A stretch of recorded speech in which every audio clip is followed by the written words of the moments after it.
اللہ رب العزت نے جہاں بہت سے احکامات دیے وہاں ایک حکم یہ بھی دیا وَلِلَّهِ الْأَسْمَاءُ الْحُسْنَى فَادْعُوهُ بِهَا۔ ذرا جگہ بنا دیں، حضرت تشریف لا رہے ہیں، ذرا راستہ بنا دیں۔ اب آپ ذرا تھوڑی ہمت فرما لیں اور راستہ بنا دیں۔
اب آپ سے گزارش ہے کہ اپنی اپنی جگہوں پر تشریف رکھیں۔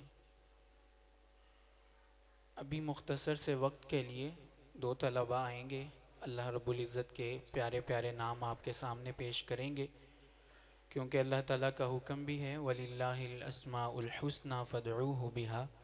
اللہ کے پیارے پیارے نام ہیں، جب بھی اللہ سے دعا مانگو تو ان ناموں کے ذریعے دعا مانگا کرو۔ تو ابھی آپ کے سامنے مختصر سے وقت کے لیے بچے آئیں گے، اور حافظ سعد، حافظ عبد الباسط اور حافظ قاسم۔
الحسيب الجليل الكريم الرقيب المجيب الواسع الحكيم الودود المجيد الباعث الشهيد الحق الوكيل القوي المتين الولي الحميد المحسن المبدئ المعيد المحيي المميت الحي القيوم الواجد الماجد الواحد الأحد الصمد القادر المقتدر المقدم المؤخر الأول الآخر الظاهر الباطن الوالي المتعالي البر التواب المنتقم العفو الرؤوف المالك الملك ذو الجلال والإكرام المقسط الجامع الغني المغني المانع الضار النافع النور الهادي البديع الباقي الوارث الرشيد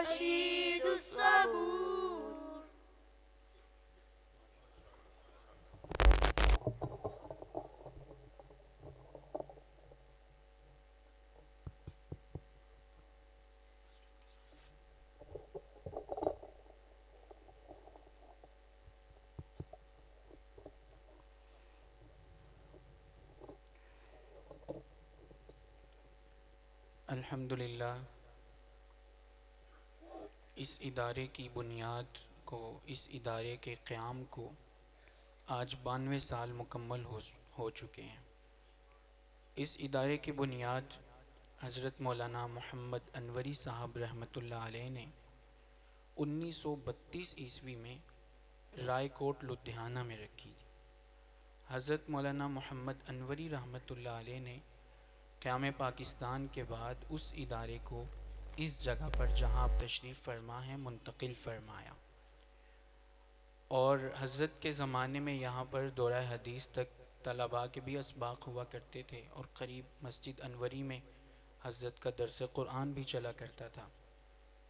حضرت مولانا محمد انوری رحمۃ اللہ علیہ کو حضرت شیخ الہند رحمۃ اللہ علیہ کی صحبت اور خدمت کا شرف بھی حاصل رہا ہے، اور حضرت علامہ انور شاہ کشمیری رحمۃ اللہ علیہ کا خاص شرف تلمذ حضرت کو حاصل رہا ہے، حتیٰ کہ اس محبت اور اس شاگردی کو اتنا زیادہ اللہ تعالیٰ نے قبولیت عطا فرمائی کہ حضرت نے اپنے استاد حضرت علامہ انور شاہ کشمیری رحمۃ اللہ علیہ کے نام کو اپنے نام کا جز اور حصہ بنا لیا۔ اس لیے نام تو محمد تھا، لیکن اپنے استاد کی نسبت سے انوری اپنے ساتھ لگا لیا، کیونکہ استاد کا نام انور شاہ تھا، تو انور سے پھر انہوں نے انوری نسبت اپنے نام کے ساتھ لگانا بہتر سمجھا۔ اور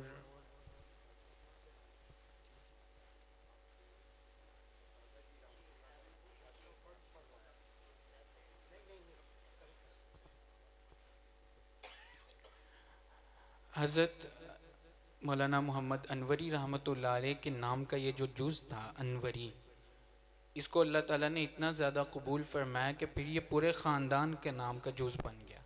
اب ہر ایک کے نام کے ساتھ انوری لگتا ہے۔ پھر حضرت نے یہاں پر مسجد بنائی، اس کا نام بھی مسجد انوری رکھا اپنے استاد کی نسبت سے۔ اور حضرت کی اہلیہ محترمہ کا ایک خط بھی ہے، اس میں انہوں نے اس بات کا تذکرہ فرمایا کہ حضرت علامہ انور شاہ کشمیری رحمۃ اللہ علیہ کا جب انتقال ہوا اس وقت ان کے بچے چھوٹے تھے، کیونکہ حضرت نے شادی بڑی عمر میں فرمائی تھی، تو پھر دادا جان اور ایسے حضرات جو تھے انہوں نے یہ وفاداری نبھائی کہ اپنے استاد کے جانے کے بعد اپنے استاد کے بچوں کو مایوس نہیں کیا، ان کو تنِ تنہا نہیں چھوڑا، لاوارث نہیں چھوڑا۔ حضرت مولانا انظر شاہ کشمیری رحمۃ اللہ علیہ، حضرت کشمیری کے صاحبزادے یہاں تشریف لایا کرتے تھے پاکستان، تو یہاں سنت پورہ میں ضرور تشریف لاتے تھے۔ حضرت انظر شاہ کشمیری رحمۃ اللہ علیہ نے ایک مرتبہ کی بات ارشاد فرمائی تھی کہ میں نے روحانی دنیا میں تو بہت وفادار مریدین دیکھے ہیں، لیکن علمی دنیا میں اتنا وفادار شاگرد میں نے نہیں دیکھا جیسی وفاداری حضرت مولانا محمد انوری رحمۃ اللہ علیہ میں تھی۔ تو حضرت نے یہاں پر ادارہ قائم فرمایا اور پوری زندگی یہاں پر قال اللہ قال الرسول کی صدائیں بلند فرمائی۔ حضرت کے بعد پھر حضرت کے بڑے صاحبزادے حضرت مولانا عزیز الرحمن انوری رحمۃ اللہ علیہ، جہاں ان کی اور دینی خدمات ہیں، انہوں نے تحریکات میں اور جمعیت علماء اسلام میں اور ہمارے مدارس اور مساجد کو بنانے میں بہت اہم کردار انہوں نے ادا کیا۔ جو مساجد مدارس بنے ہوئے تھے ان کو بچانے میں اور لوگوں کے قبضوں سے بچانے میں انہوں نے ایک بڑا اہم کردار ادا کیا، ان کا بھی ایک بڑا اہم کردار رہا دین کی خدمت میں۔ اور پھر حضرت دادا جان مولانا عزیز الرحمن انوری رحمۃ اللہ علیہ کے بعد اس ادارے کو ہمارے والد محترم حضرت مولانا خلیل الرحمن انوری صاحب رحمۃ دامت برکاتہم العالیہ نے جاری رکھا ہوا ہے۔ اللہ تعالیٰ حضرت کی عمر میں اور حضرت کی صحت میں برکتیں عطا فرمائیں، اور اس طرح ہمارے ان دینی خدمات کو کم از کم 92 سال مکمل ہو رہے ہیں۔ 92 سال تو ہمارے اس ادارے کو مکمل ہو رہے ہیں، وگرنہ مولانا محمد انوری رحمۃ اللہ علیہ کی جو والد محترم تھے وہ بھی ایک بڑے جید عالم تھے۔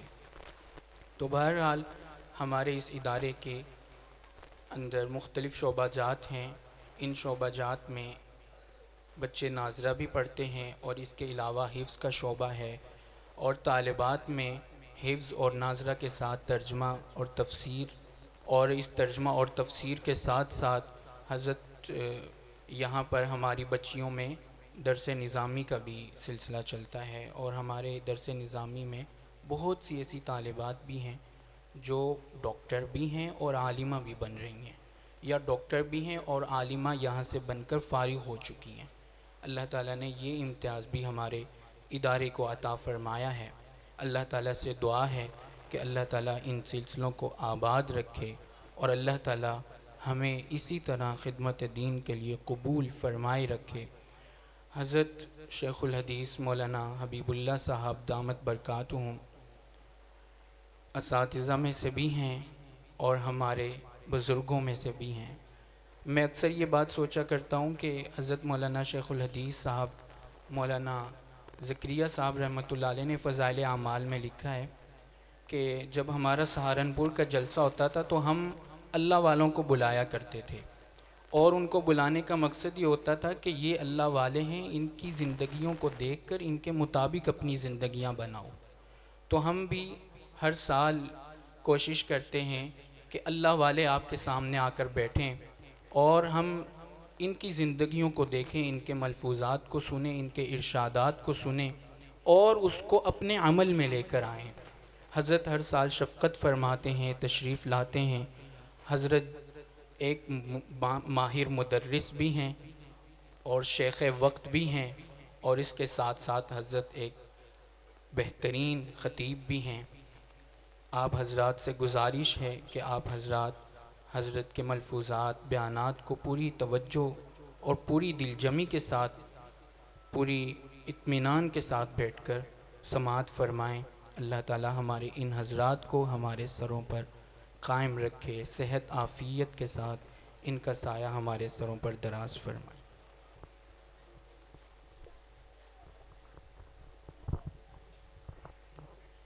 حضرت کو بخار بھی تھا، اس حالت میں بیماری میں ابھی شیخ صاحب نے دوائی بھی دی ہے چائے کے ساتھ تاکہ ذرا طبیعت سنبھل جائے۔ اللہ تعالیٰ جزائے خیر دے، چونکہ رات دن سفر بھی رہتے ہیں، اندرون ملک بیرون ملک، جمعہ بھی پڑھایا جہاں میں مرکز میں، پھر سفر کر کے تشریف لائے۔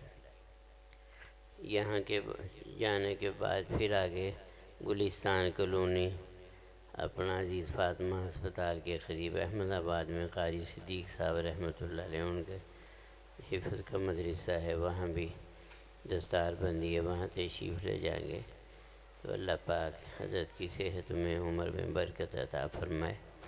اور یہ ادارہ ہمارے حضرت شیخ المشائخ شیخ العرب والعجم حضرت اقدس حضرت مولانا حفیظ ذوالفقار احمد نقشبندی مجددی دامت برکات مرعاریہ کی سرپرستی میں حضرت ہی نے جو ہے سلسلہ یہ اس طرح ترتیب دیا تھا، شروع فرمایا تھا، تشریف لاتے رہے، مکتبہ بھی الحمدللہ پھر یہاں شروع ہوا، آپ حضرات کو پتہ ہی ہے۔ تو اللہ تعالی ہمارے ان حضرات کو عمر میں صحت میں برکتیں عطا فرمائے، ان کے فیوزات برکات ان کی توجہات سے اللہ ہمیں بھی اور امت کو بھی زیادہ سے زیادہ مستفیض فرمائے، دنیا میں بھی اور آخرت میں بھی اللہ تعالی اپنے ان مقبول بندوں کے قدموں کے ساتھ ہمیں لگائے رکھے، دنیا میں بھی اور آخرت میں بھی۔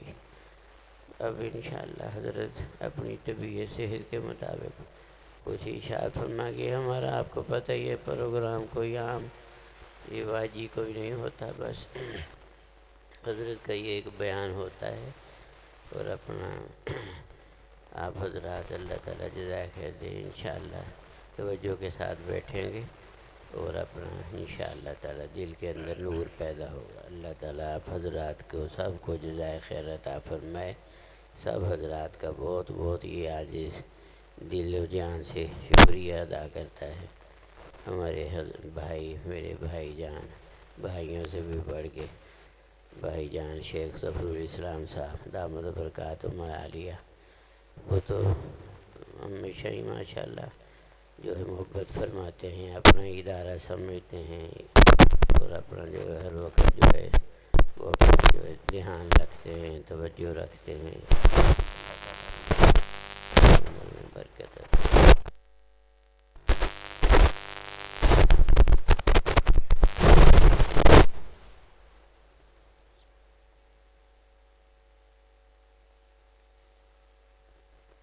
نحمده ونصلي على رسوله الكريم،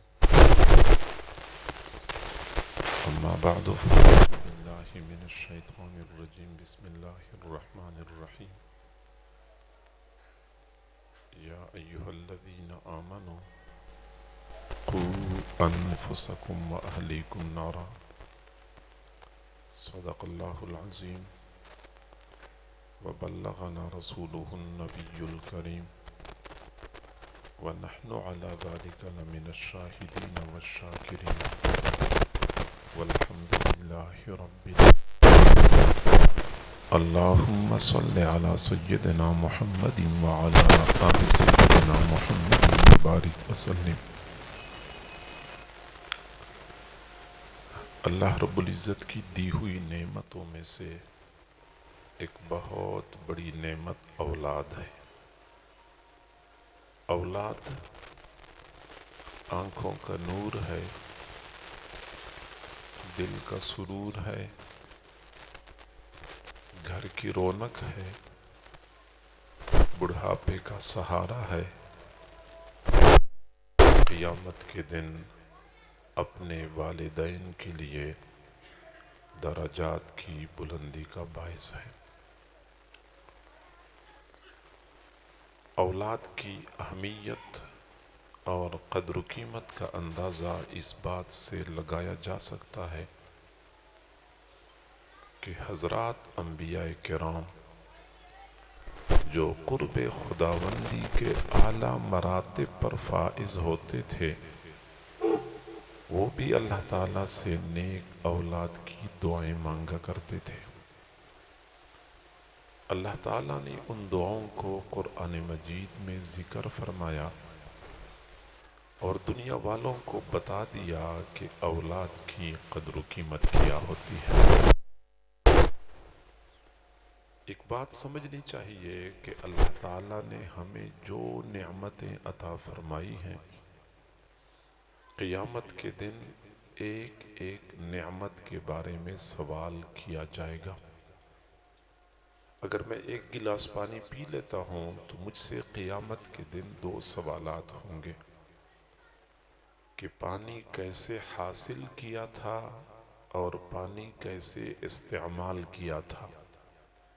پانی حاصل کرنے میں، استعمال کرنے میں شریعت مطہرہ کی تعلیمات کو مد نظر رکھا تھا یا نہیں رکھا تھا، سوال کیا جائے گا۔ ثم لتسألن یومئذ عن النعیم، پھر تم سے اس دن نعمتوں کے بارے میں ضرور بھی ضرور سوال کیا جائے گا۔ اگر پانی جیسی معمولی نعمت کے بارے میں قیامت کے دن سوال ہوگا تو پھولوں جیسے ہنستے مسکراتے بچے، کمپیوٹر جیسی ذہین اور فتین اولاد کے بارے میں قیامت کے دن سوال نہیں ہوگا۔ اولاد کے بارے میں قیامت کے دن ضرور سوال کیا جائے گا۔ حضرت عبداللہ بن عمر رضی اللہ تعالی عنہما فرمایا کرتے تھے، ادبوا اولادکم فإنکم مسئولون عنہم، تم اپنی اولاد کی اچھی تربیت کرو کیونکہ تم سے قیامت کے دن اولاد کے بارے میں سوال کیا جائے گا۔ اولاد کی تربیت، اولاد کی روحانی پرورش کے حوالے سے شریعت مطہرہ کے حکموں کو پورا کیا تھا یا نہیں کیا تھا؟ میرے بھائیو، یاد رکھیں، اللہ رب العزت نے ہمیں جس قرآن میں نماز کا حکم دیا ہے، اسی قرآن میں اولاد کی اچھی تربیت کا بھی حکم دیا ہے۔ اور جن پیغمبر صلی اللہ علیہ وسلم نے ہمیں حج اور عمرے کا طریقہ بتایا ہے، انہی پیغمبر صلی اللہ علیہ وسلم نے ہمیں اولاد کی اچھی تربیت کا طریقہ بھی بتایا ہے۔ نماز کی اہمیت کا ہمیں احساس ہے، روزے اور حج کی اہمیت کا احساس ہے، تو اولاد کی تربیت کی اہمیت کا احساس ہم کیوں نہیں کرتے؟ کسی بھی بندے کا خود نیک بننا نجات کے لیے کافی نہیں ہے جب تک کہ اپنے اہل و عیال کو نیک بنانے میں مقدور بھر کوشش نہ کرے۔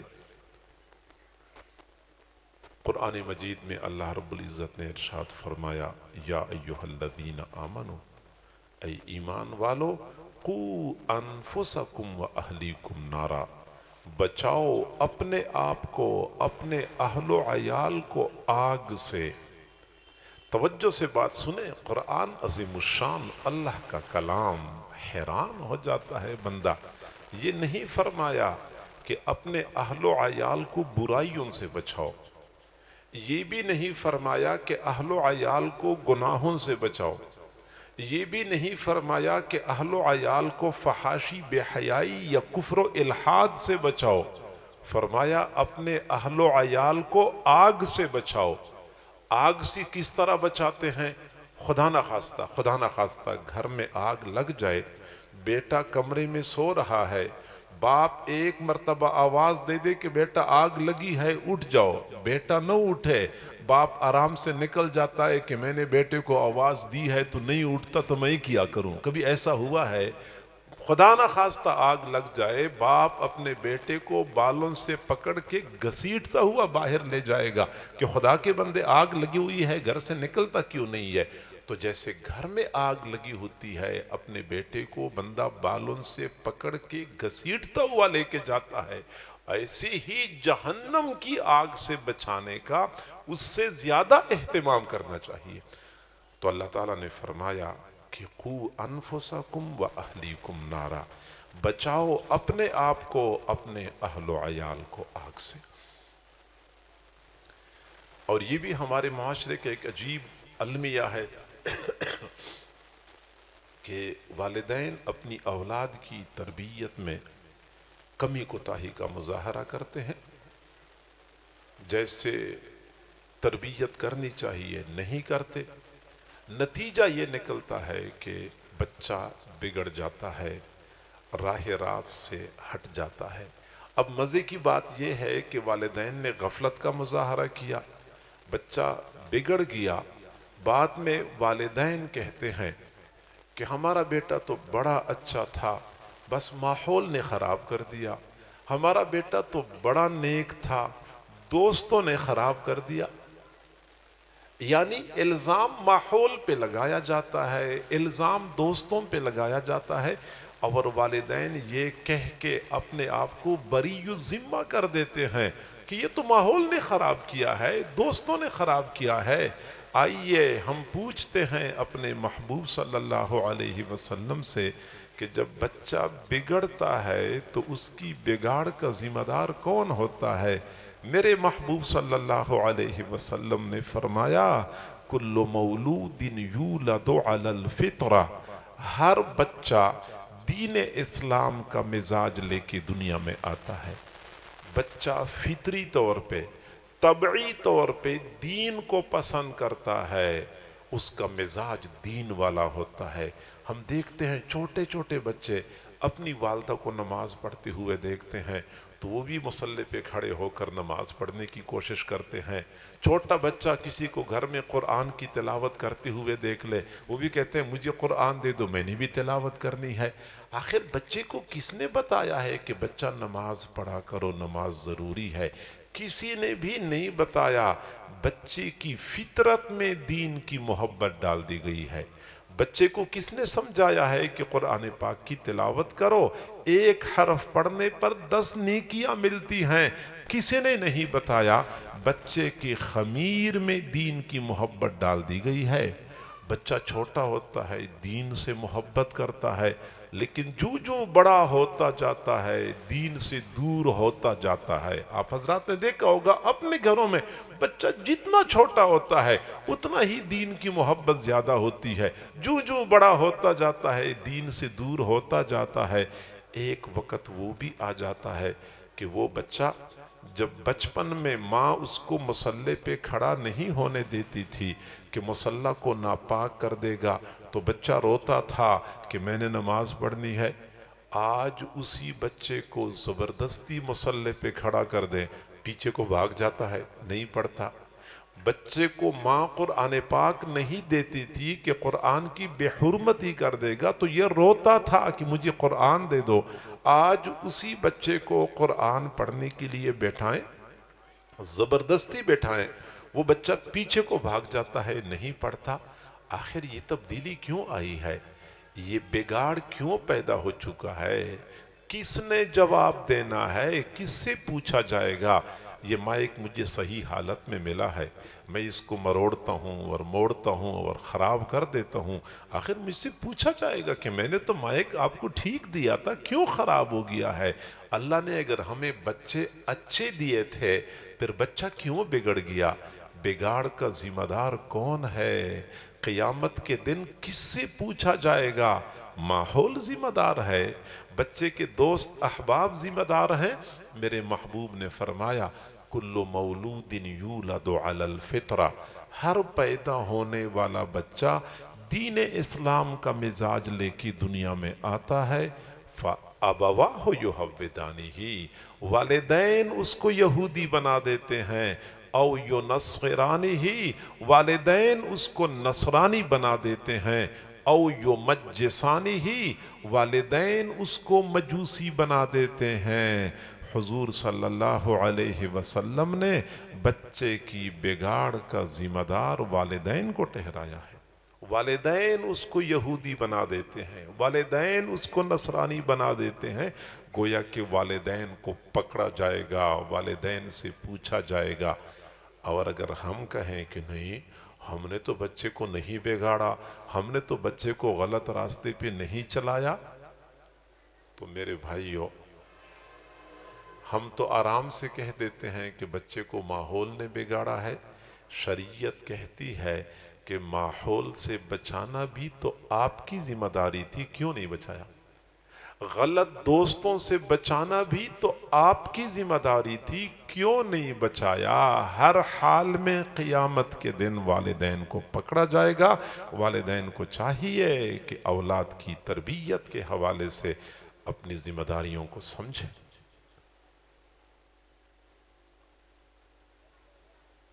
جب تک ہم خود نیک بننے کے ساتھ ساتھ اولاد کو نیک بنانے کے لیے مقدور بھر کوشش نہیں کریں گے تب تک نجات نہیں پا سکیں گے. اپنی اولاد کو نیک بنانے کے لیے بھی مؤثر کردار ادا کریں. اور یہ بات یاد رکھیں کہ آج اگر ہم نے اپنی اولاد کو صحیح تربیت فراہم نہیں کی, اپنی اولاد کی صحیح پرورش نہیں کی, تو یہی اولاد دنیا میں ہمارے لیے درد سر بن جائے گی, اور قیامت کے دن بھی اسی اولاد کی وجہ سے والدین کو پکڑا جائے گا. آخر ہمارے معاشرے میں کتنی مرتبہ ہم دیکھتے ہیں والد بیچارہ اپنے بیٹے سے اتنا تنگ آ جاتا ہے, آخر کار کہہ بیٹھتا ہے کہ بیٹا کاش کہ تو پیدا ہی نہ ہو چکا ہوتا.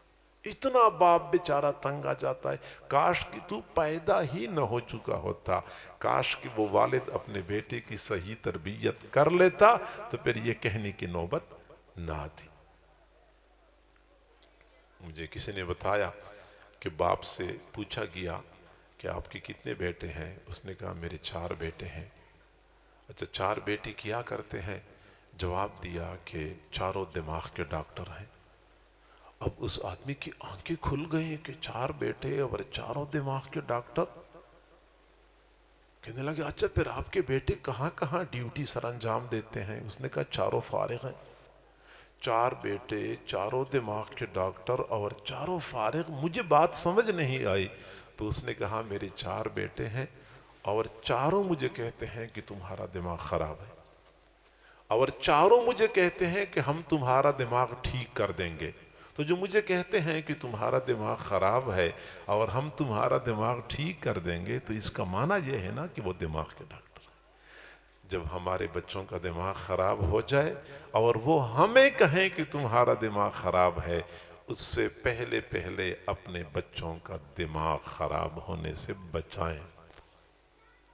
اور جو لوگ اپنی اولاد کی اچھی تربیت کرتے ہیں، اس کے لیے کوششیں کرتے ہیں، اللہ کے ہاں وہ کوششیں بہت قابل قدر ہوتی ہیں۔ آپ اندازہ لگائیں، پرانے زمانے میں بہت نیک آدمی تھے، حضرت لقمان علیہ السلام۔ انہوں نے اپنے بیٹے کو کچھ نصیحتیں ارشاد فرمائی۔ وہ نصیحتیں بیٹے کی تربیت کے سلسلے میں تھی۔ اللہ تعالیٰ کو وہ نصیحتیں اتنی پسند آئیں کہ انہوں نے، اللہ تعالیٰ نے ان نصیحتوں کو نہ صرف یہ کہ قرآن مجید میں نقل فرمایا، بلکہ حضرت لقمان علیہ السلام کے نام پر پوری ایک سورت نازل فرمائی۔ اتنا اللہ تعالیٰ قدردان ہے ان کوششوں کا۔ جب کوئی بندہ اپنی اولاد کی تربیت کے لیے کرتا ہے، آپ حضرات نے دیکھا ہوگا جب جلسے میں سیاسی جلسہ ہوتا ہے یا کوئی پروگرام ہوتا ہے، اس میں کوئی بندہ بیان کرتا ہے اور کسی اخبار میں وہ بیان بہت چھوٹے انداز میں شائع ہو جاتا ہے، 2 کالمی سرخی کے ساتھ شائع ہو جائے، وہ اتنا خوش ہو جاتا ہے کہ میرا بیان ایکسپریس اخبار میں شائع ہوا ہے، میرا بیان جنگ اخبار میں شائع ہوا ہے۔ اس کی تصویر بنا کے سٹیٹس پہ لگاتے ہیں، لوگوں کو بتاتے ہیں کہ میرا بیان شائع ہوا ہے۔ حالانکہ آپ حضرات کو پتہ ہے کہ اخبار پڑھنے والے لوگ کتنے ہوتے ہیں؟ چند ہزار ہوتے ہیں جو پڑھتے ہیں، اور پھر اخبار کی عمر کتنی ہوتی ہے؟ 10-12 گھنٹے صبح کو چھپتا ہے اور ظہر کے بعد کوئی اس کو پڑھتا ہی نہیں ہے۔ گویا کہ اتنی تھوڑی عمر اور اتنے تھوڑے پڑھنے والے، لیکن شائع ہو جائے تو لوگ خوشی سے پھولے نہیں سماتے۔ حضرت لقمان علیہ السلام کی سعادت اور ان کا اعزاز کہ اللہ نے ان کی نصیحتوں کو قرآن مجید میں نقل فرمایا۔ قیامت کی صبح تک لاکھوں نہیں، کروڑوں نہیں، اربوں کھربوں لوگ پڑھتے رہیں گے، اور یہی آیتیں حضرت لقمان علیہ السلام کی عظمت کی گواہی دیتی رہیں گی۔ اولاد کی تربیت کے لیے انہوں نے کوشش کی۔ اولاد کی روحانی تربیت، اولاد کی روحانی پرورش کس قدر عظیم کام ہے۔ پرانے زمانے میں ایک ماں تھی، حضرت ہاجرہ علیہ السلام، مکہ مکرمہ کی سنگلاخ وادی میں اپنے نوزائیدہ بیٹے کے ہمراہ زندگی کے ایام گزار رہی تھی۔ مشکیزے میں تھوڑا سا پانی تھا اور تھیلے میں تھوڑی سی کھجوریں تھیں۔ وہ روزانہ 2-4 کھجوریں کھا لیتی تھیں، مشکیزے کا پانی پی لیتی تھیں اور اپنے بچے کو اپنا دودھ پلا دیتی تھیں۔ جب چند دن گزر گئے، وہ کھجوریں ختم ہو گئیں، مشکیزے کا پانی بھی ختم ہو گیا، ظاہری بات ہے کہ دودھ بھی ختم ہو گیا۔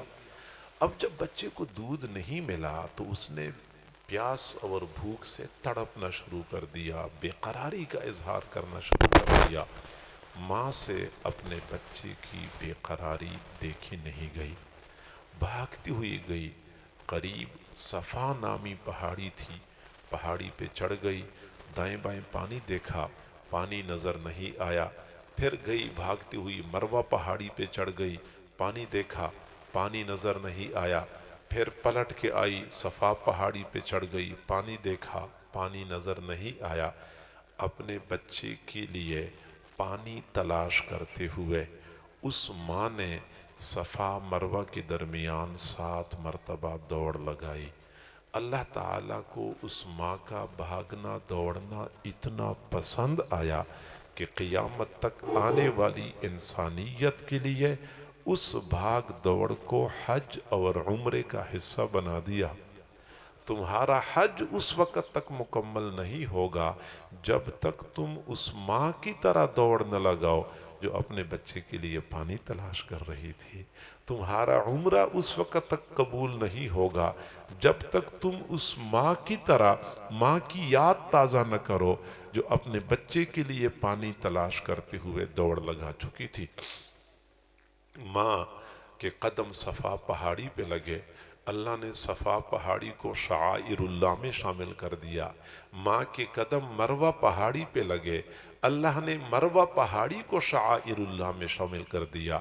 اگر جسمانی ضرورت کو پورا کرنے کے لیے ماں کوشش کرتی ہے، اس ماں کی کوششیں اللہ کے ہاں اتنی قابل قدر ہوتی ہیں، تو جو ماں باپ اپنی اولاد کی روحانی ضرورت کو پورا کرنے کی کوشش کرتے ہیں، اپنے بچوں کو قرآن پڑھانے کے لیے کوششیں کرتے ہیں، عالم بنانے کے لیے کوششیں کرتے ہیں، تو ان کی یہ کوششیں اللہ کے ہاں کتنی قابل قدر ہوں گی۔ ضرورت اس بات کی ہے کہ ہم اپنی اولاد کی اچھی تربیت کریں۔ اور اگر آپ کہتے ہیں، میں کہتا ہوں کہ الحمدللہ میرا بیٹا تو فلاں کالج میں پڑھ رہا ہے اور میری بیٹی فلاں یونیورسٹی میں پڑھ رہی ہے اور وہاں بڑی اچھی تربیت ہو رہی ہے، تو میرے بھائیوں، میں اس کو جنون اور دیوانگی سے تعبیر کرتا ہوں۔ میں اس کو جنون اور دیوانگی سے تعبیر کرتا ہوں۔ اگر کوئی بندہ یہ توقع رکھتا ہے کہ کالج اور یونیورسٹی میں میرے بیٹے کی اچھی تربیت ہوگی، ایک وقت تھا، میں مانتا ہوں، کہ کالج یونیورسٹی میں انسان سازی کا کام ہوتا تھا۔ آج افسوس سے کہنا پڑتا ہے کہ انسان سوزی کا کام ہوتا ہے۔ ایک منظم منصوبے کے تحت کالج یونیورسٹیوں میں ہماری نسل نو کو تباہ کیا جا رہا ہے، اخلاقیات کا جنازہ نکالا جا رہا ہے، فحاشی عریانی کو عام کیا جا رہا ہے، بچوں کو نشے پہ لگایا جا رہا ہے۔ آپ یقین کریں، آج سے تقریباً 5 سال پہلے کی بات ہے، میں کوئی ہوائی بات نہیں کر رہا اور میں کسی مولوی کی بات بھی نہیں کر رہا، 5 سال پہلے کی بات ہے۔ ہماری اس ملک کے وزیر مملکت نے اس بات کا اعتراف کر لیا، بند کمرے میں نہیں، کھلے میدان میں، 2-4 بندوں کے درمیان نہیں، ہزاروں کے مجمع میں اسپیکر کے سامنے کھڑے ہو کر اس نے اس بات کا اعتراف کر لیا کہ اسلام آباد کی یونیورسٹیوں میں اور کالجوں میں 70% بچیاں اور بچے منشیات استعمال کرتے ہیں، نشہ کرتے ہیں۔ 70%، 50% بھی نہیں۔ گویا کہ اگر کسی کالج میں 1000 بچے پڑھتے ہیں، ان میں سے 700 نشہ کرتے ہیں۔ 1000 بچیاں اگر پڑھتی ہیں، اس میں سے 700 کو انہوں نے نشے پہ لگا دیا ہے۔ وہ ظالموں، قوم نے اپنی جگر گوشے تمہارے حوالے کر دیے، تم نے نشے پہ لگا دیا۔ قوم نے اپنی بیٹیاں تمہارے حوالے کر دی کہ ان کو ڈاکٹر بناؤ، تم نے ان کو ناچنے اور تھرکنے پہ لگا دیا۔ پتہ نہیں، والدین بیچارے تو اپنے گھروں میں بیٹھے ہوتے ہیں، مطمئن ہوتے ہیں، ان کو نہیں پتہ کہ ہمارے بیٹوں اور بیٹیوں کی راتیں ہاسٹل میں گزرتی ہیں، کلبوں میں گزرتی ہیں، ہوٹلوں میں گزرتی ہیں، کوئی پتہ نہیں چلتا۔ میرے بھائیو، یہ میں ہوائی بات نہیں کر رہا، یہ وہ زمینی حقائق ہیں، ہمیں پتہ ہے، ہم نے خامخواہ میں آنکھیں بند کر رکھی ہیں۔ اور پچھلے سال کی بات ہے، میں ساری بات کھول کے بتا بھی نہیں سکتا، بچے موجود ہیں، شاید بہنوں بیٹیوں کی طرف آواز جا رہی ہے، لیکن پچھلے سال بہاولپور کی اسلامی یونیورسٹی میں جو معاملات سامنے آئے تھے، یونیورسٹی کے دفتر کے کمپیوٹر سے جو تصویریں برآمد ہوئی تھی، جو ویڈیوز برآمد ہوئی تھی، وہ کس کی تھی؟ وہ میری بیٹی کی تھی، وہ آپ کی بیٹی کی تھی، وہ قوم کی بیٹیوں کی تھی، باہر سے وہ بیٹیاں نہیں آئی تھی۔ یہ ہماری بیٹیوں کے ساتھ یہ کچھ ہوتا رہتا ہے۔ تو میرے بھائی، میں واللہ باللہ تاللہ اس بات کا انکار نہیں کرتا کہ یونیورسٹی کی تعلیم کی ضرورت نہیں ہے، کالج کی تعلیم کی ضرورت نہیں ہے، واللہ میں ضرورت محسوس کرتا ہوں۔ یہ ہمارے بیٹے کی ضرورت ہے، یہ ہماری قوم کی ضرورت ہے، یہ پوری امت کی ضرورت ہے۔ میں اس کو امت کی ضرورت سمجھتا ہوں۔ مفتی محمد تقی عثمانی صاحب دامت برکاتہم العالیہ نے بخاری شریف کی شرح میں لکھا ہوا ہے کہ یہ سائنس اور یہ فزکس اور یہ میڈیکل کی تعلیم حاصل کرنا فرض کفایہ ہے، یہ فقط جائز نہیں ہے، فرض کفایہ کا درجہ دیتے ہیں علماء اس تعلیم کو، ضروری سمجھتے ہیں۔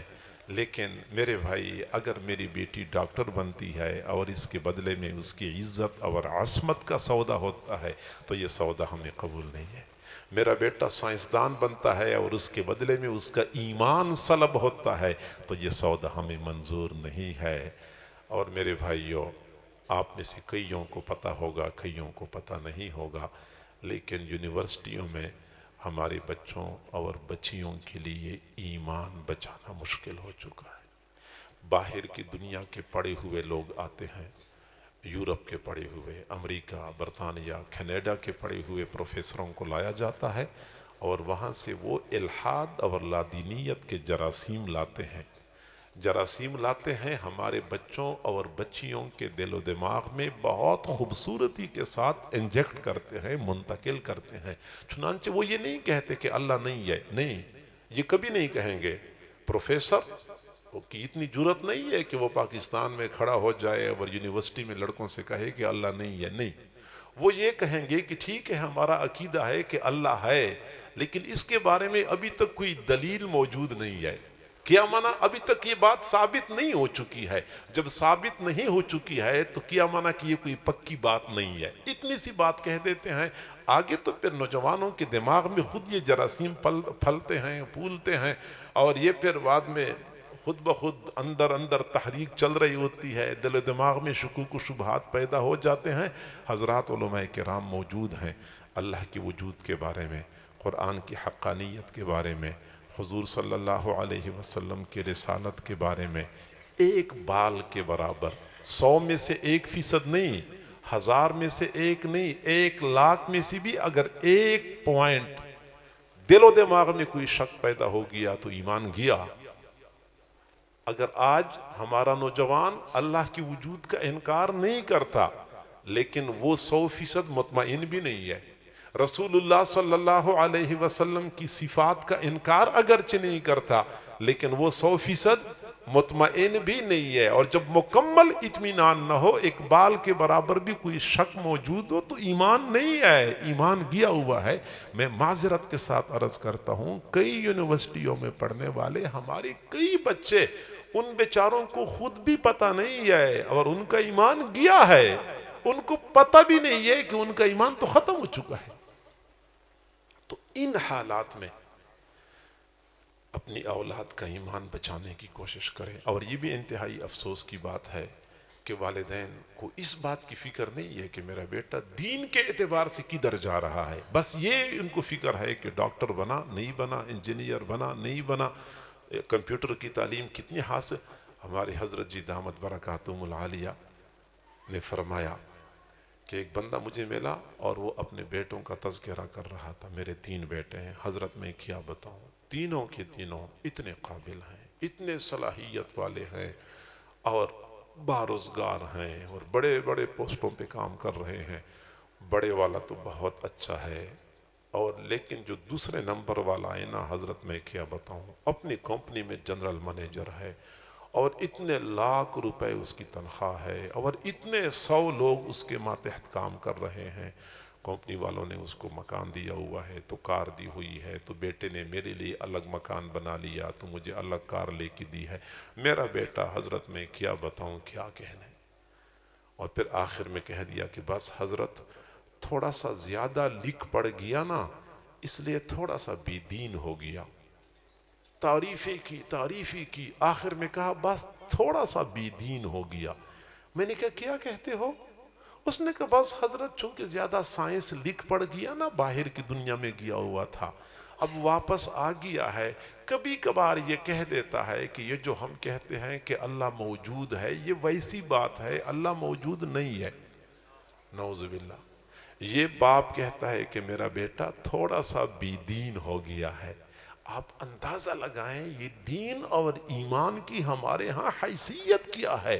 بیٹا جدھر جا رہا ہوتا ہے ہمیں اس کی پرواہ نہیں ہے، بس ڈاکٹر بننا چاہیے، بیٹی ڈاکٹر بننی چاہیے، اس کے بعد ہمیں کوئی پرواہ نہیں. اور یقین کرے دل خوش ہوتا ہے، جیسے مولانا فرما رہے تھے اسی ادارے میں کتنی ساری بچیاں ایسی ہیں جو ایک ہی وقت میں میڈیکل کی تعلیم بھی حاصل کر رہی ہیں، اسی کے ساتھ ساتھ اپنا ایمان بچانے کے لیے یا عفت و پاک دامنی کی حفاظت کرنے کے لیے باقاعدہ مدرسے میں قرآن و حدیث کی تعلیم بھی حاصل کر رہی ہیں. اور کئی ساری بچیاں ایسی ہیں جو یہاں سے باقاعدہ پڑھ چکی ہیں، عالمہ بن چکی ہیں. تو ایمان یہ سب سے زیادہ ضروری ہے کہ ہم اپنے ایمان کی حفاظت کریں، اپنی اولاد کی ایمان کی حفاظت کریں.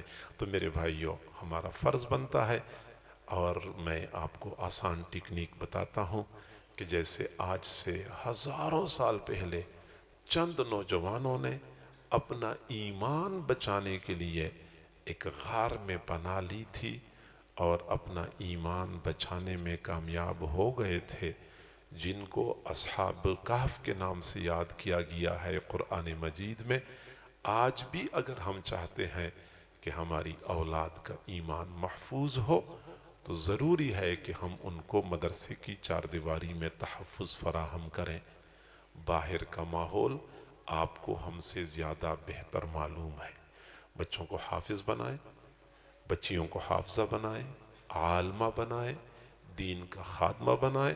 اور اگر آپ کہتے ہیں کہ نہیں میں تو ڈاکٹر بناؤں گا، ضروری ہے انجینئر بناؤں گا، میں بالکل منع نہیں کرتا، بنانا چاہیے، لیکن کم از کم اتنا کر لیں کہ بچوں کو ایک مرتبہ دین کے ساتھ اتنا مضبوط طریقے سے جوڑیں کہ یونیورسٹی اور کالج کے ماحول میں کم از کم وہ متاثر نہ ہو اور ان کا ایمان خطرے میں نہ ہو.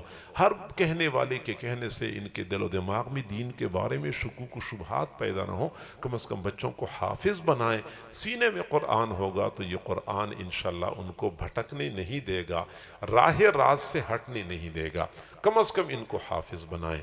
اور فائدہ یہ ہوگا کہ ہم تو چلے جائیں گے دنیا سے، ظاہری بات ہے کہ ہر کسی نے جانا ہے، لیکن اگر بیٹا قرآن کا حافظ ہے، ممکن ہے کہ ہمارا بیٹا کوئی دین کی خدمت کرے، کسی کو قرآن پڑھے یا خود قرآن پڑھے اور ہمیں ایصال ثواب کرے، کسی کو قرآن پڑھائے. تو یہ سب کچھ ہمارے لیے نجات کا ذریعہ بنے گا. ہم قبروں میں ہوں گے، ہماری اولاد کی محنتیں ہمارے لیے درجات کی بلندی کا ذریعہ ثابت ہوں گی. حضرت قاری محمد طیب صاحب رحمہ اللہ نے فرمایا کہ جب میں حافظ بنا تو میرے والد صاحب نے مجھے بلایا، فرمایا کہ بیٹا میں نے آپ کو حافظ بنایا ہے اور اپنے لیے بنایا ہے. میں نے پوچھا کہ ابو جی آپ کیا کہنا چاہتے ہیں؟ تو فرمایا کہ بیٹا میں نے آپ کو اس لیے حافظ بنایا ہے کہ میرے مرنے کے بعد آپ کچھ ایصال ثواب کریں گے، کچھ پڑھیں گے، مجھے ثواب بخشیں گے، اور آپ کا یہ بخشا ہوا میرے لیے نجات کا ذریعہ بنے گا. لہٰذا میں آپ کو یہ وصیت کرتا ہوں کہ جب عام طور پہ دیکھا گیا ہے کہ جب والدین فوت ہو جاتے ہیں تو اولاد ان کو جلدی بھلا دیتی ہے. بیٹا مجھے بھلانے میں جلدی نہیں، مجھے بھلانے میں جلدی نہیں کرنی. فرماتے ہیں کہ الحمدللہ میں نے اپنے والد کو بھلانے میں جلدی نہیں کی ہے. جب سے میرے والد صاحب فوت ہو چکے ہیں اس وقت سے لے کر آج تک 30 سال ہو چکے ہیں. 30 سالوں میں ایک دن بھی ایسا نہیں آیا، ایک دن بھی ایسا نہیں آیا کہ میں نے مغرب کے بعد اوابین کی نفلوں میں اپنے والدین کی ایصال ثواب کے لیے ایک پارہ تلاوت نہ کی ہو. گرمی ہو، سردی ہو، سفر ہو، حضر ہو، صحت ہو، بیماری ہو، ہر حال میں اپنے والدین کے لیے اوابین کی نفلوں میں ایک پارہ پڑھنے کا معمول ہے.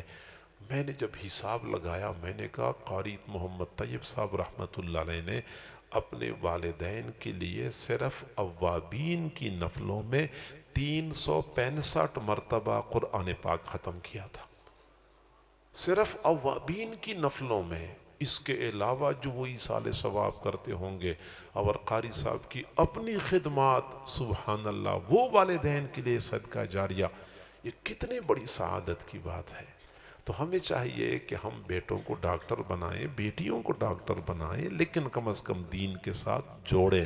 اب تو الحمدللہ بہت آسانی ہو گئی ہے، کئی سارے شہروں میں ایسے ادارے بنے ہوئے ہیں کہ دن کے وقت ہمارے بچے کالج میں پڑھتے ہیں، شام کے وقت اداروں میں باقاعدہ قرآن اور احادیث کی تعلیم دی جاتی ہے، یا بچے یونیورسٹیوں میں پڑھتے ہیں، شام کے وقت باقاعدہ تعلیم دیتے دلواتے ہیں۔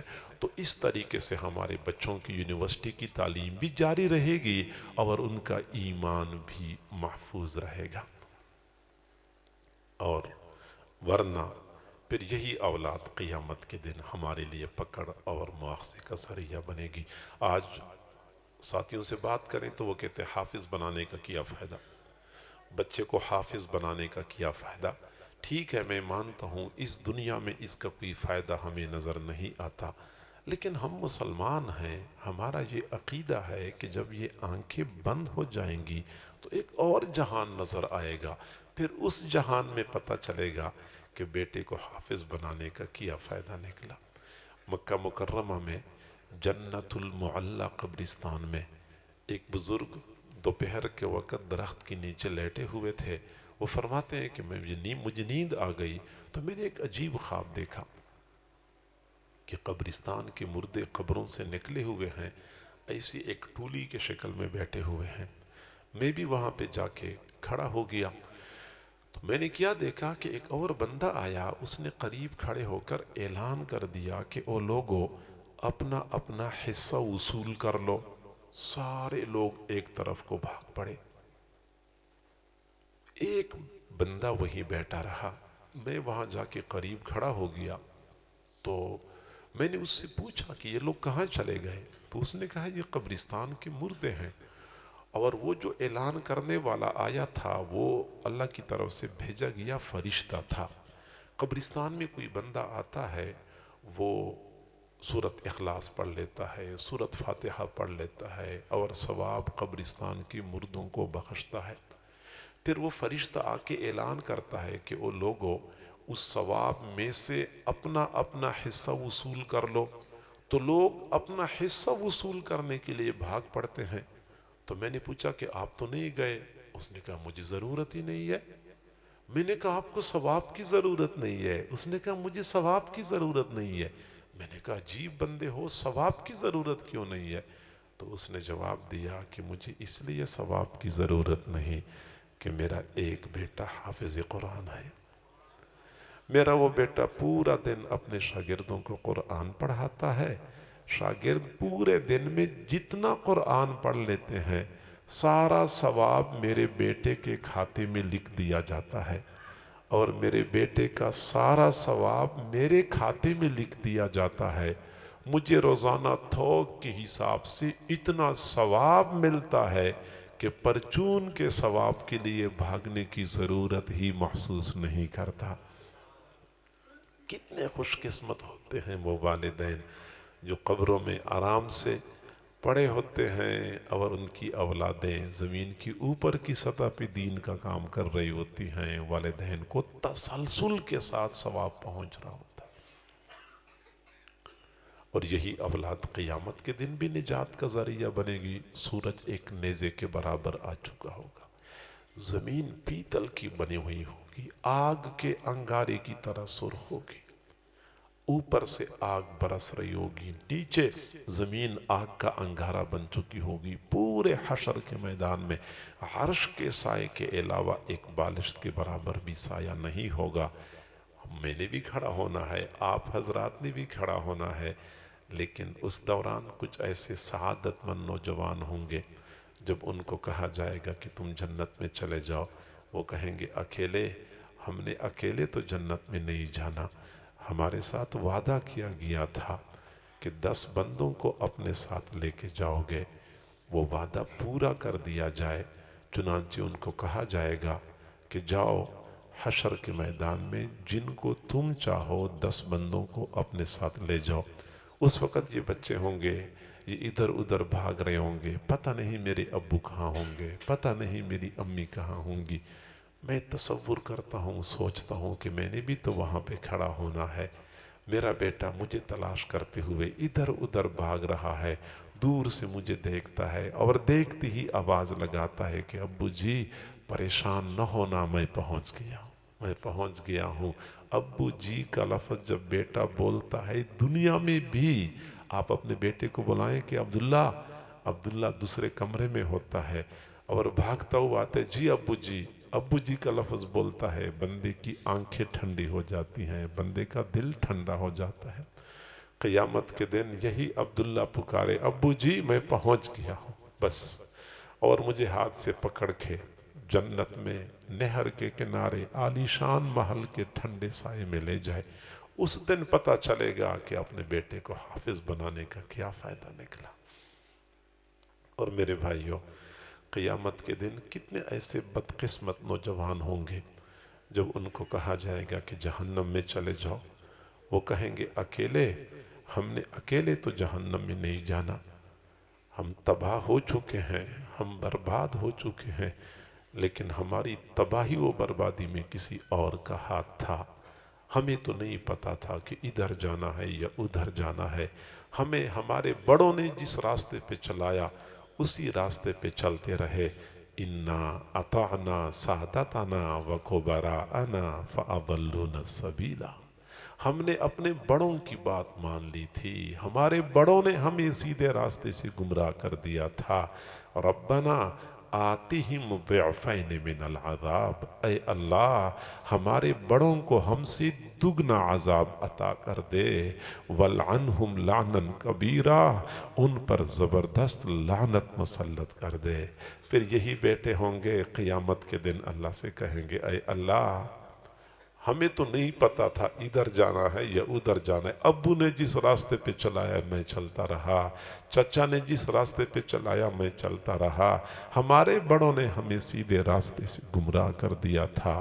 اے اللہ ہمارے بڑوں کو ہم سے دگنا عذاب عطا کر دے، ان پر زبردست لعنت مسلط کر دے۔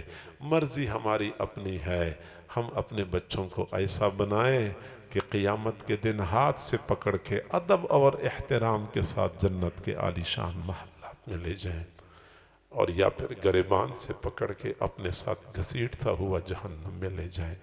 اللہ تعالی ہم سب کو سمجھنے اور عمل کرنے کی توفیق عطا فرمائے۔ وآخر دعوانا ان الحمدللہ رب العالمین۔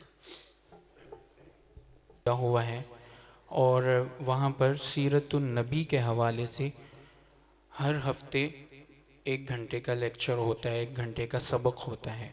اس میں باقاعدہ سیرت نبی علیہ السلام کی پیدائش سے پہلے سے لے کر آپ کے وصال تک کے تمام حالات آہستہ آہستہ ساتھیوں کے سامنے آ جاتے ہیں۔ اس میں بھی الحمدللہ 100 کے قریب احباب شرکت فرماتے ہیں۔ تو کہنے کا مقصد یہ ہے کہ الحمدللہ اس ادارے کے علاوہ دیگر اداروں میں بھی یہ کام چل رہا ہے۔ فیصل آباد کے ایک کنارے پر بھی، پھر دوسرے کنارے پر، تقریباً چاروں اطراف میں اس ادارے کی شاخیں پھیلی ہوئی ہیں۔ ابھی جن طلباء کا قرآن پاک مکمل ہوا ہے انہیں میں دعوت دوں گا، حافظ فیضان بن مظہر حسین، حافظ اسماعیل بن اللہ بخش، حافظ عبدالرحمن بن محمد وسیم، حافظ حنزلہ بن طاہر ڈار، حافظ حنیف بن حفیظ اللہ۔ اس کے علاوہ کچھ طلباء ہیں جن کی دستار بندی ہوگی، وہ اس سال امتحان دیں گے وفاق کا۔ حافظ عثمان بن محمد عمران، حافظ رمضان بن عبدالغفور، حافظ محسن بن عباس۔ اور اس کے علاوہ 4 ایسے طلباء ہیں جنہوں نے پچھلے سال امتحان دیا تھا، اب انہیں سند ملے گی۔ حافظ شعیب بن عبدالرشید، حافظ رضوان بن عبدالغفار، حافظ فہد بن سلیم، حافظ عبداللہ بن محمد وسیم۔ یہ آپ کو اپنا آخری سبق سنائیں گے اور پھر ان کی دستار بندی ہوگی۔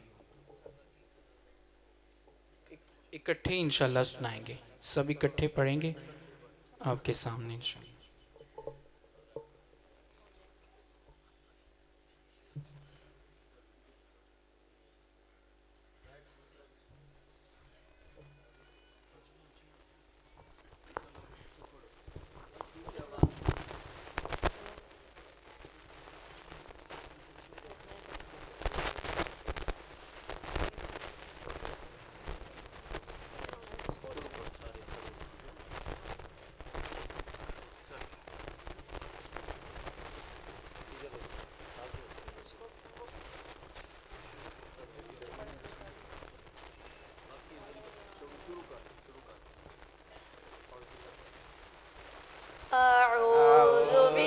بالله من الشيطان الرجيم بسم الله الرحمن الرحيم صبغة الله ومن أحسن من الله صبغة ونحن له عابدون قل أتحاجوننا في الله وهو ربنا وربكم ولنا أعمالنا ولكم أعمالكم ونحن له مخلصون أم تقولون إن إبراهيم وإسماعيل وإسحاق ويعقوب والأسباط كانوا هودا أو نصارى قل أأنتم أعلم أم الله ومن أظلم ممن كتم شهادة عنده من الله وما الله بغافل عما تعملون تلك أمة قد خلت لها ما كسبت ولكم ما كسبتم ولا تسألون عما كانوا يعملون صدق الله العظيم.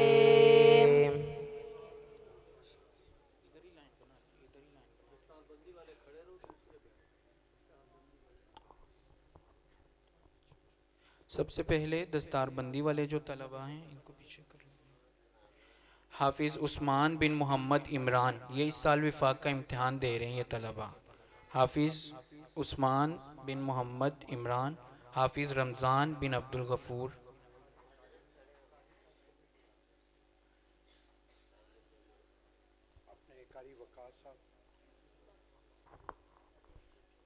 قاری صاحب بھی اندر تشریف لے آئیں، قاری وقاص صاحب. حافظ یاسین صاحب آگے تشریف لے آئیں. حافظ محسن بن عباس.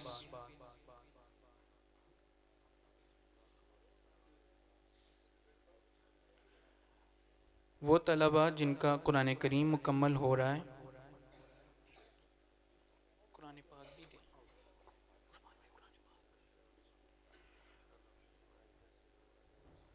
وہ طلباء جو قرآن کریم اس بار مکمل کر چکے ہیں، حافظ فیضان بن مظہر حسین، حافظ اسماعیل بن اللہ بخش،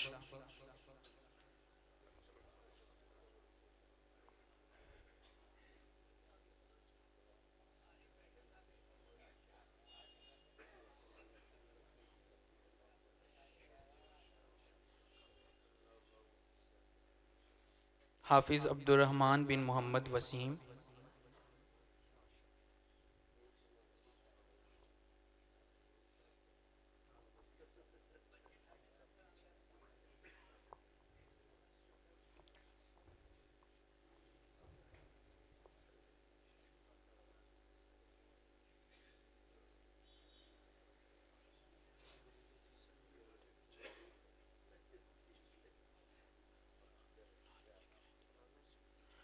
حافظ حنزلہ بن طاہر ڈار،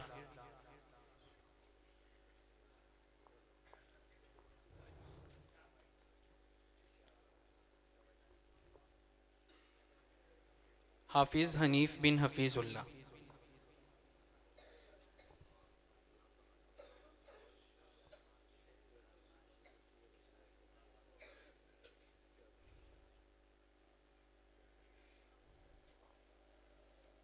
جو بچے آئیں گے نا ان کو صرف قرآن پاک دیں. 3 طلباء ایسے ہیں جن کا قرآن ناظرہ قرآن کریم مکمل ہوا ہے. روحان بن افتخار حسین، بلال بن نور خان، حذیفہ بن طاہر ڈار.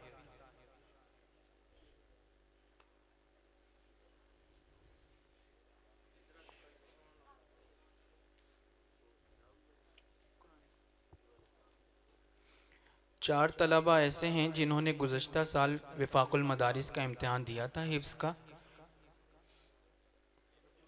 روحان، ان کو قرآن کریم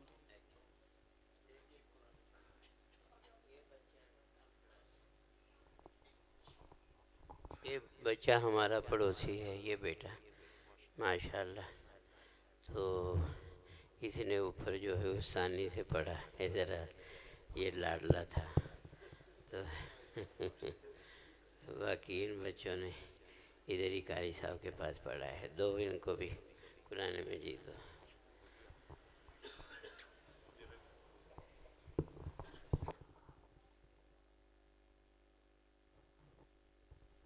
چار طلبہ ایسے ہیں جنہوں نے گزشتہ سال وفاق کا امتحان دیا، حفظ مکمل کر لیا، اب انہیں سند دی جا رہی ہے.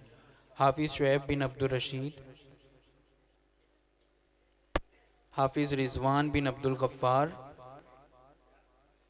حافظ فہد بن سلیم، حافظ عبداللہ بن محمد وسیم.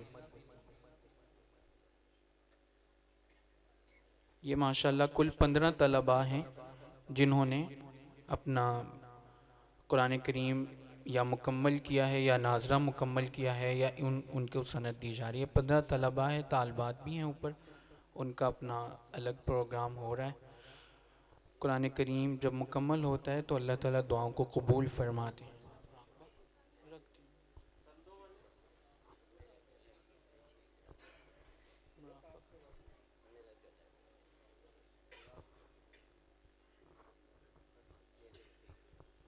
ابھی انشاءاللہ دعا ہوگی. احباب سے گزارش ہے، قبولیت دعا کا موقع ہے، اس لیے متوجہ ہو کر اور انابت اللہ کے ساتھ دعا مانگیں. حضرت شیخ ظفر الاسلام صاحب دامت برکاتہم دعا فرمائیں گے. سچی توبہ کی نیت کر لیجئے، یہ قبولیت دعا کا وقت ہے. ادھر ایک بچہ پڑھتا ہے، وہ پچھڑے ہماری پچھاڑی میں رہتا ہے. ان کے ابو جی 13 نومبر کو اللہ کو پیارے ہو گئے تھے، ہارٹ اٹیک ہو گیا تھا. ان کی بخشش کے لیے بھی دعا فرمائیں. اللہ تعالی محمد طارق صاحب کی مغفرت اور بخشش فرمائے. آمین. اور جو عزیز و کار دوست احباب چلے گئے، رب العزت اپنی رحمت سے سب کی مغفرت اور بخشش فرمائے. آمین. الحمدللہ رب العالمین والعاقبۃ للمتقین والصلاة والسلام علی رسولہ الکریم سیدنا و مولانا محمد وعلی آلہ واصحابہ اجمعین. استغفر اللہ العظیم، نستغفر اللہ العظیم، نستغفر اللہ العظیم الذی لا الہ الا هو الحی القیوم واتوب الیہ. یا ارحم الراحمین، یا ارحم الراحمین، یا ارحم الراحمین، یا ذا الجلال والاکرام، یا ذا الجلال والاکرام، یا ذا الجلال والاکرام. اے رحیم آقا، اے کریم آقا، اے حنان، اے منان، اے ٹوٹے دلوں کو تسلی دینے والے، اے خالی جھولیوں کو بھر دینے والے، ہم تیرے عاجز مسکین بندے ہیں. اپنی رحمت سے ہماری خطاؤں سے درگزر فرما. یا اللہ ہمارے عیبوں کی پردہ پوشی فرما، ہماری نگاہوں کو پاک فرما. آج کی اس مبارک مجلس میں یا اللہ یہ قبولیت دعا کی جگہ ہے، قبولیت دعا کا وقت ہے. ایسے حضرات موجود ہیں کہ جن کی موجودگی میں قبولیت دعا میں تیری رحمت سے کوئی شک نہیں. ہم آپ سے بھیک مانگتے ہیں، ہمیں پکی سچی توبہ کرنے کی توفیق عطا فرما. یا اللہ ہمارے تمام صغیرہ و کبیرہ گناہوں کو معاف فرما. اے کریم آقا، جو گناہ ہم نے اعضائے جسمانی سے کیے، جو گناہ ہم نے من میں کیے، سوچ میں کیے، تمام گناہوں کو اپنی رحمت سے معاف فرما. یا اللہ ان گناہوں کی ظلمات سے، سیاہیوں سے، اثرات سے، امراض سے ہمارے دلوں کو پاک صاف فرما. یا اللہ ہم آپ سے بھیک مانگتے ہیں، ہمارے دلوں کو اپنی محبت سے بھرپور فرما، ہمارے سینوں کو اپنے عشق کی آتش سے لبریز فرما۔ یا اللہ ہمیں نفس و شیطان کے مکر و فریب، خطرات و وساوس سے بچا، ہمارے نفس امارہ کو نفس مطمئنہ بنا، ہمیں ایمان حقیقی کی لذت عطا فرما۔ یا اللہ ہم آپ سے بھیک مانگتے ہیں، ہمیں تقوی پرہیزگاری والی زندگی عطا فرما۔ اے کریم آقا، آپ نے تو خود فرمایا بروں کے ساتھ اچھا سلوک کرو، ہم سب سے برے، آپ سب سے اچھے۔ اے کریم آقا، اے رحیم آقا، آپ نے خود فرمایا وَأَمَّا السَّائِلَ فَلَا تَنْهَرْ، اور سوالی کو جھٹکی نہ دیجئے، ہم بھی آپ کے در کے سوالی ہیں۔ یا اللہ آج کی مبارک مجلس میں، اس مبارک مسجد میں، اس مبارک خانقاہ میں جو تیرے انتہائی برگزیدہ اور بزرگ اور کمال درجے تیرا تعلق محبت معرفت رکھنے والی ہستی نے بنایا، معصوم بچے جو تیرے پاک کلام کے حافظ ہیں، ان کے طفیل یا اللہ ہم آپ سے بھیک مانگتے ہیں، ہماری آج کی مانگی جانی والی دعاؤں کو اپنی رحمت سے قبول فرما لیجئے۔ اے کریم آقا، جو گناہ ہم نے دن کے اجالوں میں کیے یا راتوں کی تنہائیوں میں کیے معاف فرما، جو گناہ ہم نے اعلانیہ کیے یا مخلوق سے چھپ کے کیے معاف فرما۔ یا اللہ جو گناہ اعضائے جسمانی سے کیے، سوچ میں کیے، ان گناہوں کو معاف فرما، ان کی ظلمات سیاہیوں سے ہمارے من کو پاک صاف فرما، اپنی لقاء اپنا مشاہدہ عطا فرما۔ اے کریم آقا، ہم آپ سے بھیک مانگتے ہیں، قدم قدم ہمیں حضور علیہ الصلوۃ والسلام کی کامل اتباع اور عشق عطا فرما۔ یا اللہ مرتے دم تک ہمیں ہمارے مشائخ اعظام اولیاء کاملین کا کامل تعلق محبت فیض یابی قدردانی کی توفیق عطا فرما۔ اسی مبارک تعلق کے ساتھ باوضو کلمہ طیبہ پڑھتے ہوئے ہمیں شہادت کی موت عطا فرما۔ اے کریم آقا، ہم آپ سے بھیک مانگتے ہیں کہ اس سے پہلے کہ ہمیں کلمہ طیبہ کی تلقین کی جائے، زندگی میں کلمہ طیبہ کے تکرار کی توفیق عطا فرما۔ اس سے پہلے کہ ہمیں غسل دیا جائے، زندگی میں غسل توبہ کی توفیق عطا فرما۔ یا اللہ اس سے پہلے کہ ہمیں کفن پہنایا جائے، زندگی میں تقوی کی پوشاک پہننے کی توفیق عطا فرما۔ یا اللہ اس سے پہلے کہ ہماری نماز جنازہ پڑھی جائے، ہمیں مرتے دم تک خشوع و خضوع کے ساتھ، جمعیت و حضوری کے ساتھ تمام نمازوں کو پابندی سے ادا کرنے کی توفیق عطا فرما۔ اے کریم آقا، آج کی مبارک مجلس میں ہم آپ سے بھیک مانگتے ہیں، آپ کے فرائض و واجبات کی ادائیگی میں آج تک جو ہم سے سستی کوتاہی بے احتیاطی ہوئی، یا اللہ آج کی مبارک مجلس کے طفیل معاف فرما۔ مرتے دم تک ہمیں خشوع و خضوع کے ساتھ تمام فرائض کو ادا کرنے کی توفیق عطا فرما۔ اور یا اللہ اس سے پہلے کہ ہمیں آپ کی بارگاہ میں پیش کیا جائے، ہمیں اپنے مغفور مقبول مقرب بندے بندیوں میں شامل فرما۔ اے کریم آقا، اے رحیم آقا، اے وہاب، اے حنان، اے منان، حشر کے دن ہمیں بخشش کیے ہوئے گنہگاروں میں شامل فرما۔ یا اللہ حشر کے روز ہمیں ہمارے مشائخ اعظام کی معیت میں حضور علیہ الصلوۃ والسلام کے جھنڈے تلے جگہ عطا فرما۔ یا اللہ حشر کے روز ہمیں حضور علیہ الصلوۃ والسلام کے دست مبارک سے حوض کوثر کا جام عطا فرما۔ یا اللہ حشر کے روز ہمیں حضور علیہ الصلوۃ والسلام کی کامل شفاعت عطا فرما۔ یا اللہ کاش کہ جنت میں ہمیں حضور علیہ الصلوۃ والسلام کی ہمسائیگی میں گھر عطا فرما اور بے پردہ اپنا دیدار عطا فرما۔ اے بے کسوں کے دستگیر، اے ٹوٹے دلوں کو تسلی دینے والے، اے خالی جھولیوں کو بھر دینے والے، یا اللہ ہم آپ سے بھیک مانگتے ہیں، ہمیں ہماری اولادوں کو، ہماری قیامت تک آنے والی نسلوں کو اپنی ذات بابرکات پہ کامل یقین اعتماد عطا فرما۔ ہمیں مرتے دم تک اپنے در کا محتاج سوالی فقیر بنا، ہر چیز اپنی ذات بابرکات سے مانگنے کی توفیق عطا فرما۔ یا اللہ آپ نے تو خود فرمایا یا ایھا الناس انتم الفقراء انما الصدقات للفقراء، یا اللہ تجھے تیرے فرمانے کا واسطہ صدقے میں ہماری دعاؤں کو قبول فرما لیجئے۔ اے رحیم آقا، اے کریم آقا، اپنی رحمت سے ہماری ان دعاؤں کو قبول فرما۔ یا اللہ حاضرین کے دلوں میں جو بھی جائز حاجات اور ضروریات اور دعائیں ہیں، اپنے لیے، اپنے والدین کے لیے، بیوی بچوں کے لیے، امت مسلمہ کے لیے، عالم اسلام کے لیے، یا اللہ ان تمام دعاؤں کو قبول فرما۔ اے کریم آقا، تمام بیماروں کو شفاء کاملہ عاجلہ مستمرہ عطا فرما۔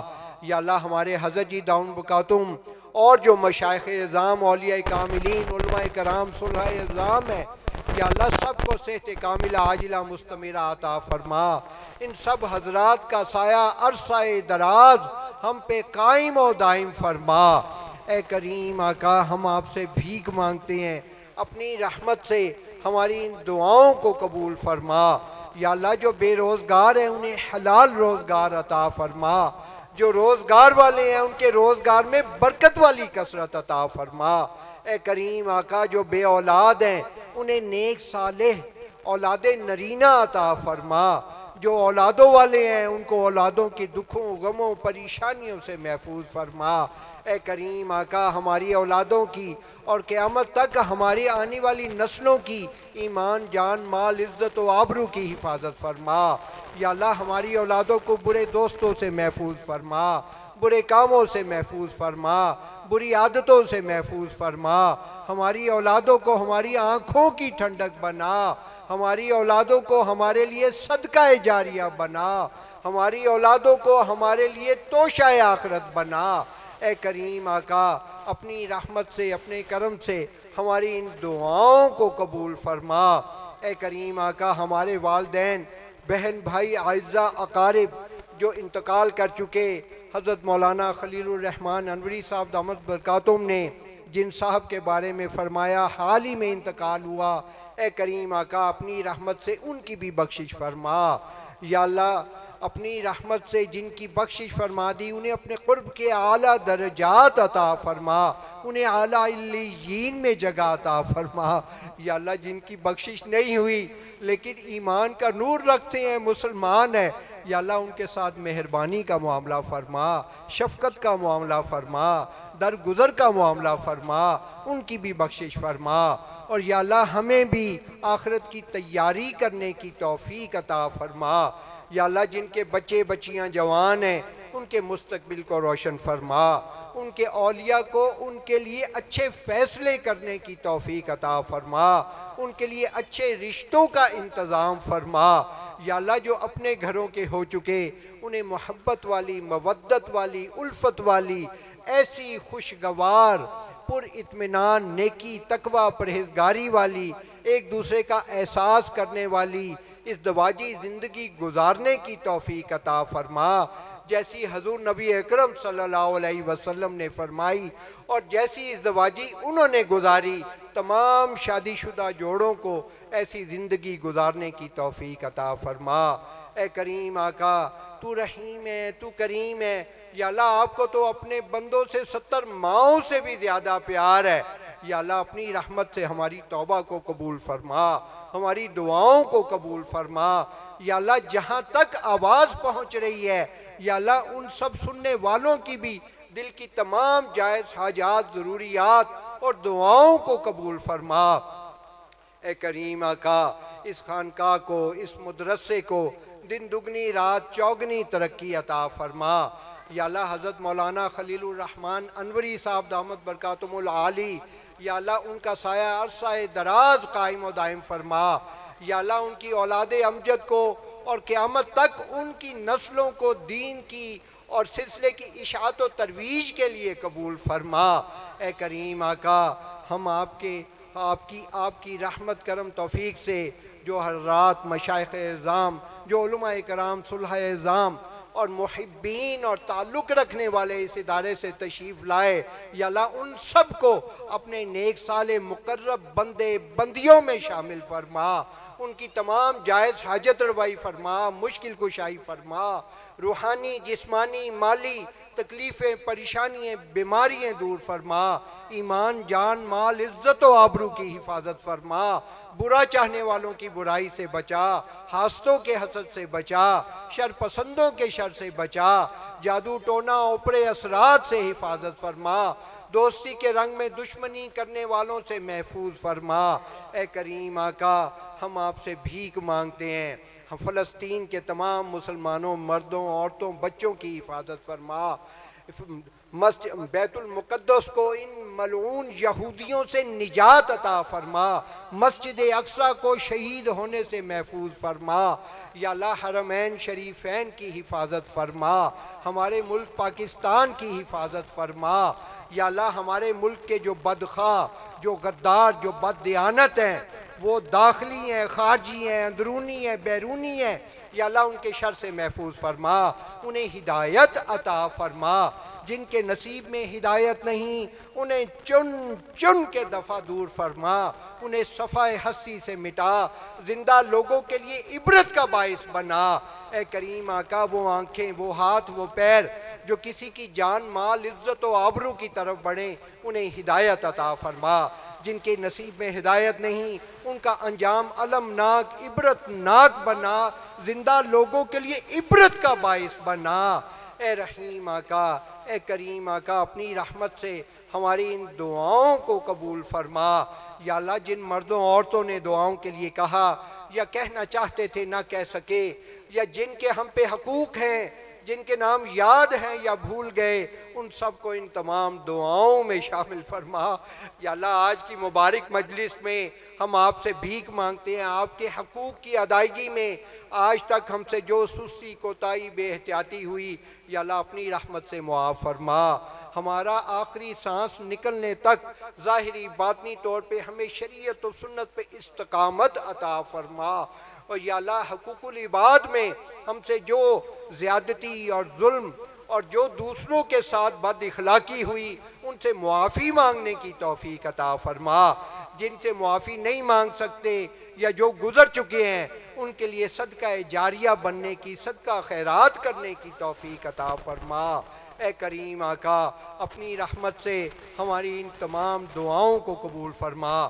یا اللہ، ہم آپ سے بھیک مانگتے ہیں، دعوت و تبلیغ کے کام کی حفاظت فرما۔ یا اللہ، مدارس عربیہ کی حفاظت فرما، خانقاہوں کی حفاظت فرما۔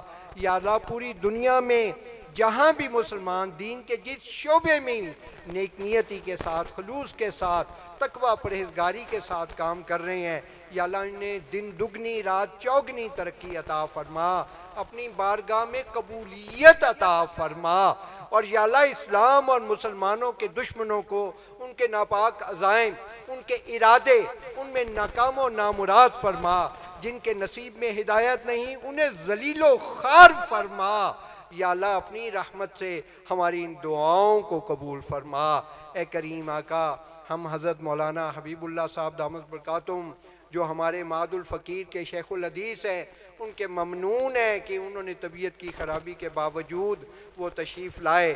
اے کریم آقا، ان کو، ان کی آل اولاد کو، ان کے گھر بار میں اپنی رحمتیں، برکتیں، نصرتیں اور اپنی مدد ان کی نسلوں میں قیامت تک جاری و ساری فرما۔ یا اللہ، جو دعائیں مانگیں اپنی رحمت سے قبول فرما، جو دعائیں مانگنا چاہیے تھی نہ مانگ سکے وہ بھی قبول فرما۔ اے کریم آقا، ہماری اولادوں کو ناظر قرآن بنا، ہماری اولادوں کو حافظ قرآن بنا، ہماری اولادوں کو عالم قرآن بنا، ہماری اولادوں کو عامل قرآن بنا، ہماری اولادوں کو ناشر قرآن بنا، ہماری اولادوں کو داعی قرآن بنا، ہماری اولادوں کو عاشق قرآن بنا۔ یا اللہ، جن بچوں کی دستار بندی ہوئی، جنہوں نے حفظ کیا، انہیں سینے میں محفوظ رکھتے ہوئے تقوی پرہیزگاری والی زندگی گزارتے ہوئے اپنے پاس جانے کی توفیق عطا فرما۔ دنیا میں جتنے بھی حفاظ ہیں یا اللہ انہیں حفظ کو محفوظ رکھنے کی توفیق عطا فرما، دنیا میں جتنے بھی صاحب نسبت ہیں سب کو اس نسبت کی قدر کرنے کی اور حفاظت کرنے کی اور اشاعت و ترویج کی توفیق عطا فرما۔ اے کریم آقا اپنی رحمت سے ہماری ان دعاؤں کو قبول فرما۔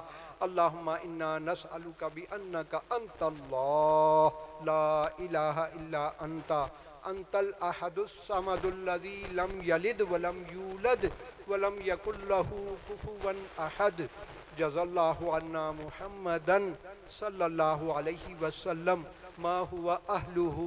اللہم من احییتہ منا فاحیہ علی الاسلام ومن توفیتہ منا فتوفہ علی الایمان۔ ربنا تقبل منا انکا انت السمیع العلیم وتب علینا انکا انت التواب الرحیم۔ یا اللہ اس مدرسے مسجد خانقاہ کے جو اساتذہ کرام ہیں، معاونین ہیں، ان تمام دعاؤں میں ان کے گھر بار، ان کے اہل و عیال، ان کی نسلوں کو بھی شامل فرما۔ ربنا تقبل منا انکا انت السمیع العلیم وتب علینا انکا انت التواب الرحیم۔ وصلی اللہ تعالی علی خیر خلقہ سیدنا و مولانا محمد وعلی آلہ و اصحابہ اجمعین برحمتک یا ارحم الراحمین۔